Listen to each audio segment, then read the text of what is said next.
అందరికి వస్తుంది, లేకపోయినా నేను స్లోగా వన్ వర్డ్ చెప్తాను. అది అసతోమా సద్గమయ తమసోమా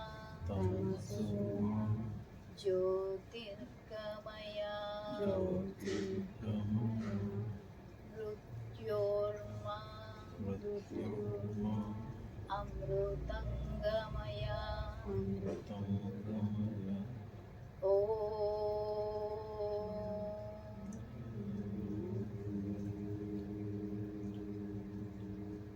3 times అండి. శాంతి శాంతి శాంతి శాంతి. దీని అర్థం ఏంటంటే మనల్ని చీకటి నుంచి వెలుగులోకి,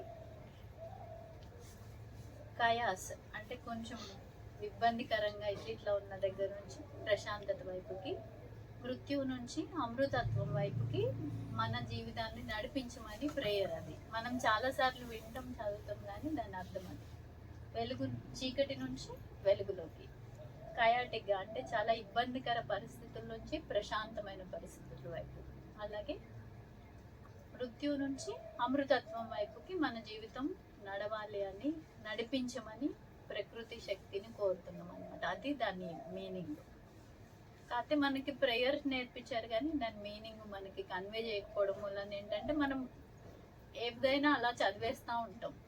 ప్రతిదానికి మీనింగ్ ఉంటుంది. అది ఆ మీనింగ్ ఏంటంటే యూనివర్సల్గా ఇంకా ప్రతి సోల్కి అదొక్కటే లక్ష్యం ఉంటుంది అనమాట. ఓకే, ఈ ఆథర్ రకరకాలవి బుక్స్ డిస్కస్ చేయొచ్చు. కాకపోతే ఈ సంవత్సరానికి ఫ్యామిలీ బుక్ అనుకున్నాం. ఎందుకు ఫ్యామిలీ బుక్ అని అనుకున్నామంటే కొత్త వాళ్ళు ఉన్నారు కదా, మళ్ళీ ఒకసారి మా హస్బెండ్ అడ్వకేట్.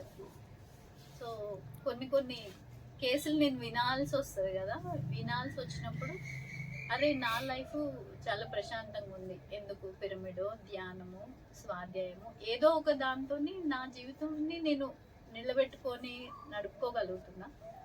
అదే చిన్న చిన్న అంశాలకి చాలా జీవితాలు అన్యాయం అయిపోతున్నాయి అని అనిపించింది. దానికి కొంచెం సారు, పత్రి సార్ దయ, మాస్టర్స్, అట్లనే శ్రీనివాస్ రెడ్డి సార్ తోని ఈ పుస్తకం డిస్కస్ చేద్దామని స్టార్ట్. అంటే దీన్ని చదివాను. దీనికి ముందు ఇంకొక వాల్యూమ్ ఉండింది, ఒక 500-600 పేజెస్ వాల్యూమ్. నేను ఒక 4-5 years బ్యాక్ చదివి ఉన్నాను అనమాట. దాంట్లోవి నేను అన్నీ అప్లై చేయడం కుదరలేదు. నేను హౌస్ వైఫ్ అండ్ వర్కింగ్ కాబట్టి కొన్ని నా లైఫ్లో అప్లై చేసినందుకు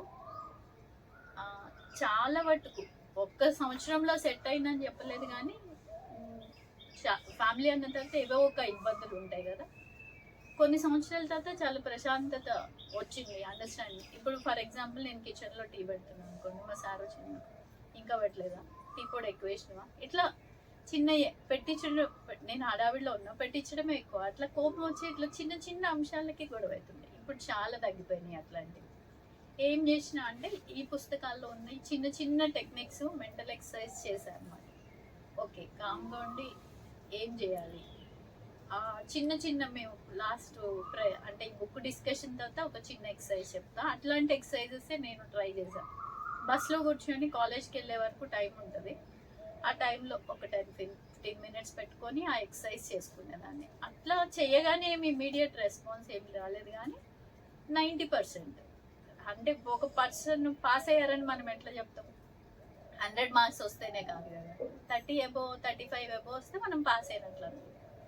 అట్లా నేను చెప్పగలను ఏంటంటే ఆ ఎక్సర్సైజ్ వల్ల 90% నా జీవితంలోకి నేను ప్రశాంతత తెచ్చుకున్నా, మా ఫ్యామిలీలోకి ప్రశాంతత తెచ్చుకున్నా. అది అందరికీ షేర్ చేయాలని ఇక్కడ ఆ ఉద్దేశం అంతే.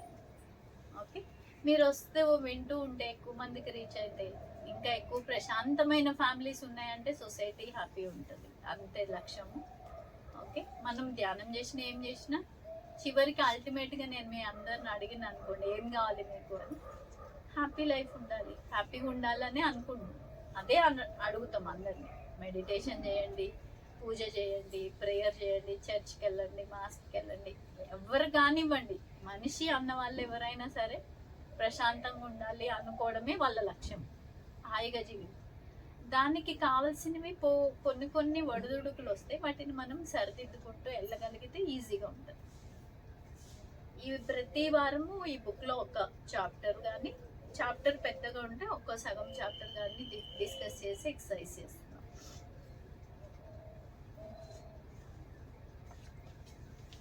ఇతను ఈ బుక్ ఆథర్ టార్కమ్ సెరడేరియన్ అని ఈ రైటరు. ఈయన ఏంటంటే ఆర్మేనియన్ ఫ్యామిలీలో పుట్టాడు, కానీ ఇండియా, టిబెట్ అంటే బుద్ధిస్ట్ మాంగ్స్ ప్లేసెస్లో ట్రైన్ అయ్యాడు, చర్చెస్లో ట్రైన్ అయ్యాడు. అట్లనే సీక్రెట్ ప్రేయర్ ప్లేసెస్ ఉండేయంట ఒకప్పుడు. అంటే ఇప్పుడు మెడిటేషన్ అనేది ఇప్పుడు కామన్ అయింది, పత్రి సార్ వల్లనో, ఇంకా హార్ట్ఫుల్ మెడిటేషన్, తర్వాత సద్గురు ఎవరి వల్లనో అయితే ఒకప్పుడు ఉండింది, కానీ దాన్ని జనబాహుల్యంలోకి తీసుకురావడం జరిగింది. అంటే కామన్ మ్యాన్కి అందుబాటులోకి, ఎక్కడో ఉండొచ్చు కానీ అందుబాటులోకి రావాలి కదా. ఇప్పుడు మనకి ఇక్కడ ఒక కామన్ సెంటర్ ఉంది, వీళ్ళు హెల్ప్ చేస్తున్నారు కాబట్టి మేడం వాళ్ళు మనకి ఈజీ అయిపోయింది ఇక్కడ మెడిటేషన్ చేసుకోవడానికి. అదే ఇంట్లో చేసామనుకోండి చాలా డిస్ట్రాక్షన్స్ ఉంటాయి మనకి. అట్లా ఏమైందంటే ఇతను ప్రపంచంలో శాంతి కోసం ఏం చేయాలి అని రకరకాల దేశాలు, రష్యా నుంచి అమెరికా, అట్లా అన్ని దేశాలు తిరిగి అన్ని చోట్ల, అంటే ఒకళ్ళు అని కాదు, మాస్క్కి వెళ్ళాడు, చర్చ్కి వెళ్ళాడు, అట్లనే హిందూ ఏమంటారు ఆశ్రమాలలో ఉన్నాడు. అదేవిధంగా బుద్ధిస్ట్ ప్లేసెస్లో కూడా ఉన్నాడు ఇతను. ఉండి కామన్గా ఏం నేర్చుకుంటున్నారు, కామన్గా అన్ని మతాలు ఏం చెప్పాలనుకుంటున్నాయి, చివరికి ఏంటి అంటే ఒక స్వచ్ఛమైన ఫ్యామిలీని నిలబెట్టడమే అని ఆయన తెలుసుకున్నాడు. ఒక చిన్న ఎక్స్పీరియన్స్ ఏంటంటే ఆయన లైఫ్లో జరిగింది. ఆయన ఒక ఇట్లా ఆశ్రమాలు ఉంటాయి కదా, ఒక ఆశ్రమంలో ఉన్నప్పుడు అక్కడున్న గురువులు కొంతమంది గృహస్థాశ్రమంలో ఉన్నప్పుడు ఆ గృహస్థ ఆశ్రమంలో ఉన్న వాళ్ళు ఎవరైతే ఉన్నారో వాళ్ళు తీసుకున్న నిర్ణయాలు ఏవైతే ఉన్నాయో చాలా చక్కగా ఉన్నాయంట. ఆయన మళ్ళీ వేరే ఆశ్రమానికి వెళ్ళాడు కదా రకరకాల కంటే. వేరే ఆశ్రమంలో బ్రహ్మచారులుగా ఉన్న వాళ్ళు ఉన్నారు, వాళ్ళు తీసుకున్న నిర్ణయాలు చూస్తే ఆయనకు వాళ్ళిద్దరిని గమనించినప్పుడు ఆయనకి ఏమర్థమైందంటే ఎవరైతే గృహస్థాశ్రమంలో ఉండి నిర్ణయం తీసుకున్నారో వాళ్ళ నిర్ణయం చాలా ప్రాక్టికల్గా, అంటే ఇప్పుడు తీసుకొని సమాజంలో అప్లై చేసుకునేలాగా ఉందన్నమాట. ఎవరైతే బ్రహ్మచర్యంలో ఉండి నిర్ణయం తీసుకున్నారో వాళ్ళ నిర్ణయాలన్నీ చాలా, అది సమాజానికి ప్రాక్టికల్గా అప్పుడు చేయడానికి పాసిబుల్ కాదు. ఇప్పుడు మనకి ఏదో డిష్ ఉంది అనుకోండి, ఒక వెజిటబుల్ ఒక డిష్ ఉంది, మనం తినడానికి చేసుకోవాలి, కానీ ఇంట్లో దానికి సంబంధించిన ఇంగ్రీడియంట్స్ లేవు, అవి మనకి నియర్ బై మార్కెట్లో దొరకవు, ఎక్కడి నుంచో తెచ్చుకోవాలి. అట్లా ఏదైతే బ్రహ్మచారులు తీసుకున్న నిర్ణయం అవి అందుబాటులో అప్పటికప్పుడు అప్లై చేసేలాగా లేదనమాట.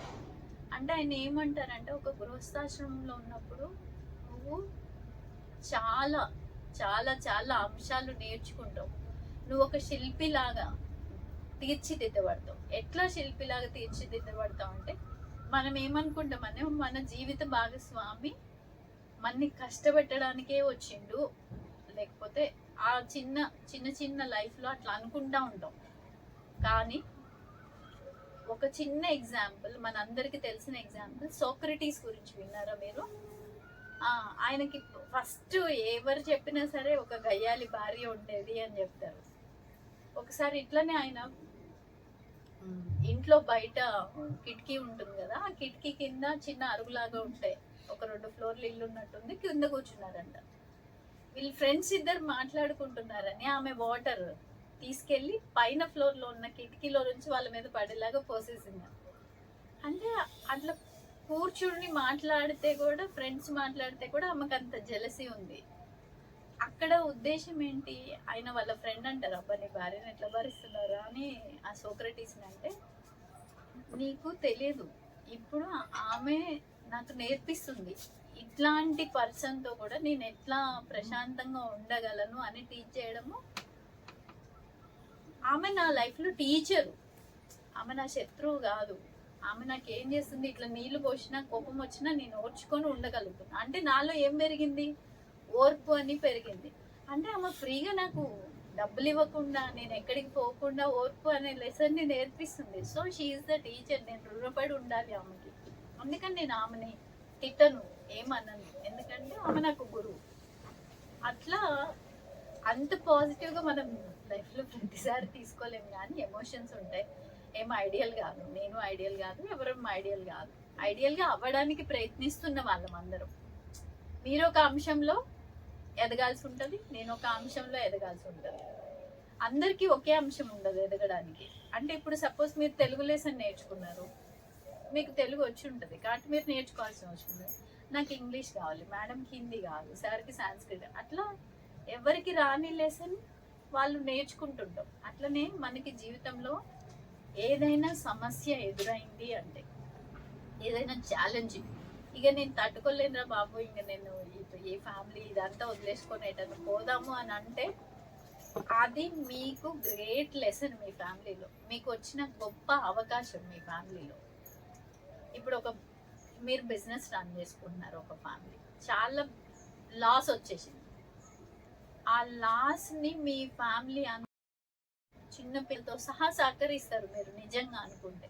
వాళ్ళ కిడ్నీ బ్యాంక్ అమౌంట్ కూడా తీసి ఇచ్చి మీకు కోఆపరేట్ చేస్తారు మీరు. అంటే మనం అనుకుంటే కష్టం రాకుండా అసలు ఎవరి జీవితం ఉండదు.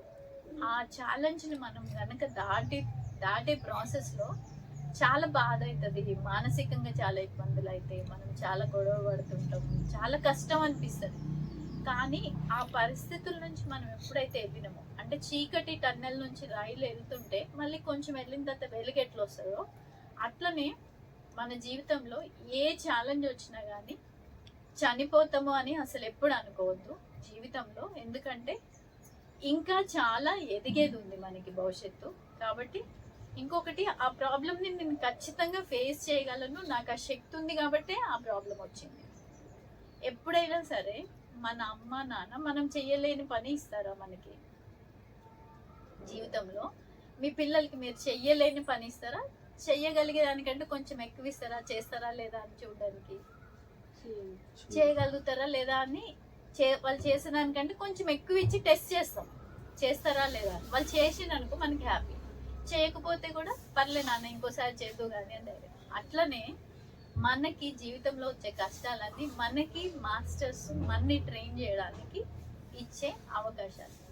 మనం పాస్ అయినా ఫెయిల్ అయినా వాళ్ళు ఏమనరు, మనకి ఇంకా ధైర్యం చెప్తుంటారు. కాకపోతే దానిని వినగలిగే శక్తి మనకి ఈ ధ్యానం ద్వారా వస్తుంది.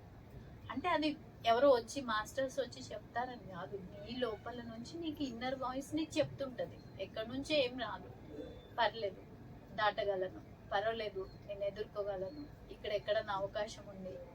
మీరు సడన్గా ఎట్లా అనుకునే టైంలో ఎవరో ఫ్రెండ్ వస్తారు, హెల్ప్ చేస్తారు.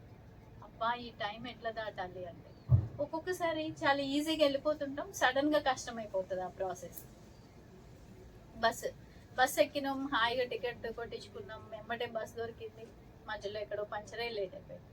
ఒకసారి ఎంతసేపు వెయిట్ చేసినా బస్ కాదు. ఇట్లా రకరకాలు జరుగుతూ ఉంటాయి లైఫ్లో. ఆ ఒక్క సంఘటన కాదు, ప్రతిరోజు ప్రతి నిమిషం ఏదో ఒకటి జరుగుతూనే ఉంటుంది లైఫ్లో. ఆ జరిగే అంశాలలో ఒక ఫ్యామిలీ ఎక్కడెక్కడ వెళ్తుంది, ఎక్కడెక్కడ ఇబ్బందులు పడుతుంది అని ఈయన సైకాలజిస్ట్, చాలా ఫ్యామిలీస్కి కంట్రీస్లో హెల్ప్ చేసేవాడు. అట్లా ఆయన దగ్గరికి వచ్చిన వాళ్ళని, ఆయన క్లాసులు వినడానికి వచ్చిన సమస్యలు, అట్లా ఇప్పుడు పత్రి సార్కు ఉన్న ఎక్స్పీరియన్సెస్ మనకు ఉంటాయా? ఎందుకు? ఆయన కొన్ని లక్షల మందిని కాంటాక్ట్ అయినా, అన్ని లక్షల మందితో కనీసం మనం మాట్లాడగలుగుతామా, కాంటాక్ట్లో ఉండగలుగుతామా? ఉండలేము. ఆయనకి ఎలా ఆ శక్తి వచ్చింది? ఆయన